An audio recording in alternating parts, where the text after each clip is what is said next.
Assalamualaikum warahmatullahi wabarakatuh. Alhamdulillah subhanaka la ilma lana illa ma 'allamtana innaka antal alimul hakim. Rabbi shrah li sadri wa yassir li amri wahlul 'uqdatam min lisani yafqahu qawli.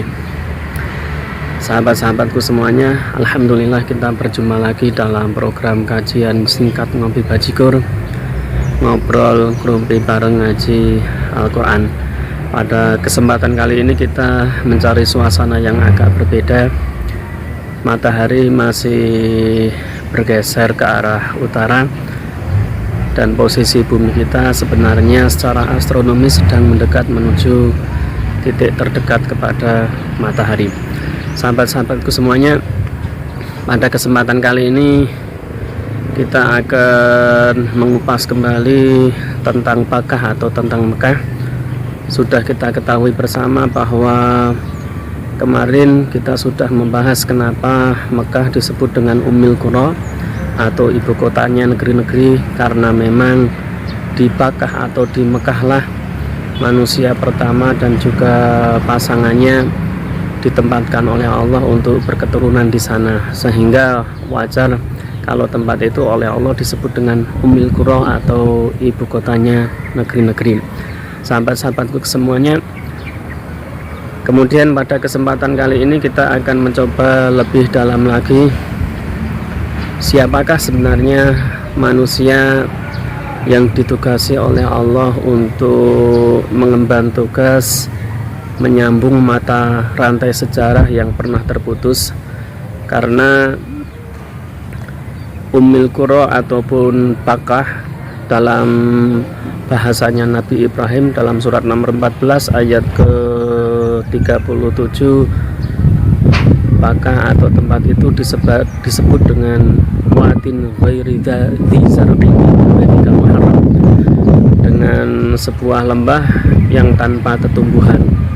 Jadi ketika Nabi Ibrahim pertama kali berada di tempat itu masih merupakan gunung berbatu yang memang jarang sekali ditumbuhi oleh tumbuhan-tumbuhan seperti negeri kita ini.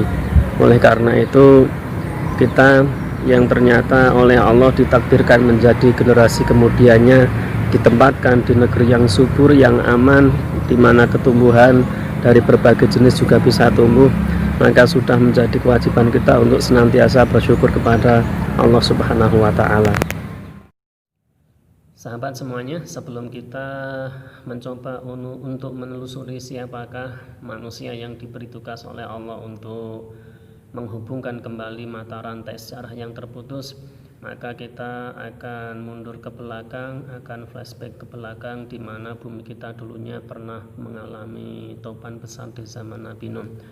Dan nanti kalau kita mau meneliti dan juga mengkaji ayat-ayat Al-Quran, maka akan kita dapati sebuah kesimpulan bahwa topan besar di zaman Nabi Nuh itulah yang menjadi kunci di mana manusia setelahnya mengalami peradaban baru.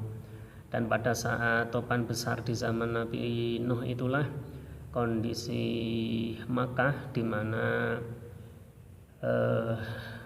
manusia pertama dan juga pasangannya tinggal, maka tempat itu sudah rata dengan tanah dan berganti dengan kondisi yang seperti saat ini, di mana Makkah atau Makkah dipenuhi dengan gunung batu, gurun pasir, dan tanpa ditetumbuhi oleh tanaman-tanaman seperti di negeri kita saat ini.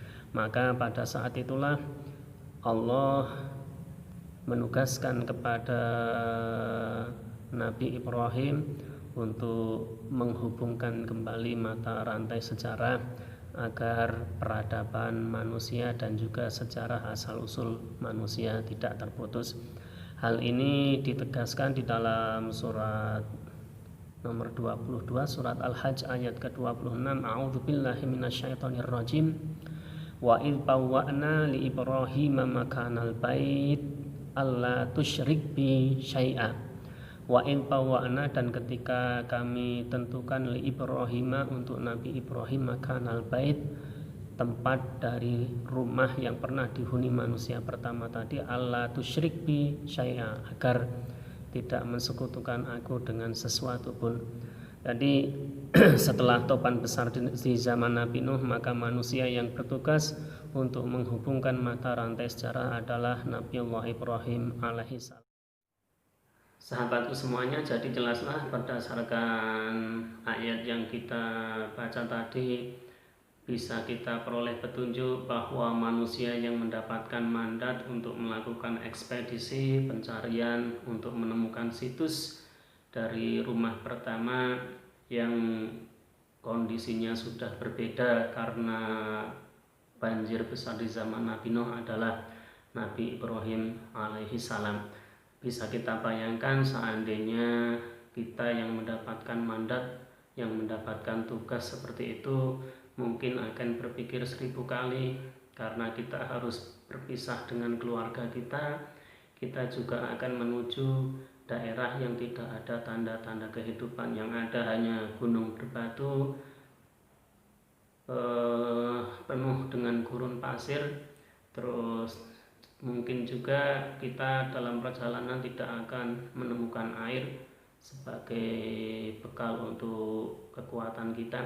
Tetapi karena beliau merupakan seorang nabi, beliau merupakan manusia yang sudah tahan uji, maka beliau menjalankannya dengan sepenuh hati, sehingga perjalanan dan juga perjuangan Nabi Ibrahim ini ditegaskan dalam surat Ali Imran ayat ke-97-nya, A'udzubillahi minasyaitonirrajim, fihi ayatum bayyinatum maqamu Ibrahim. Fihi, di dalamnya, di Bakah yang diberkahi tadi, ayatun bayyinatun, ada ayat-ayat yang jelas, ada pertanda-pertanda yang jelas. Apa ayat-ayat tersebut? Maqam Ibrahim, yaitu maqam Ibrahim.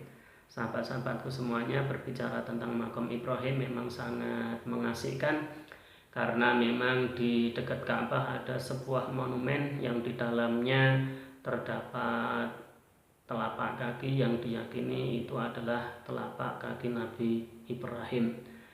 Jadi maqam Ibrahim, ada yang berpendapat bahwa itu adalah tempat berdiri Nabi Ibrahim ketika mendirikan dasar-dasar Ka'bah.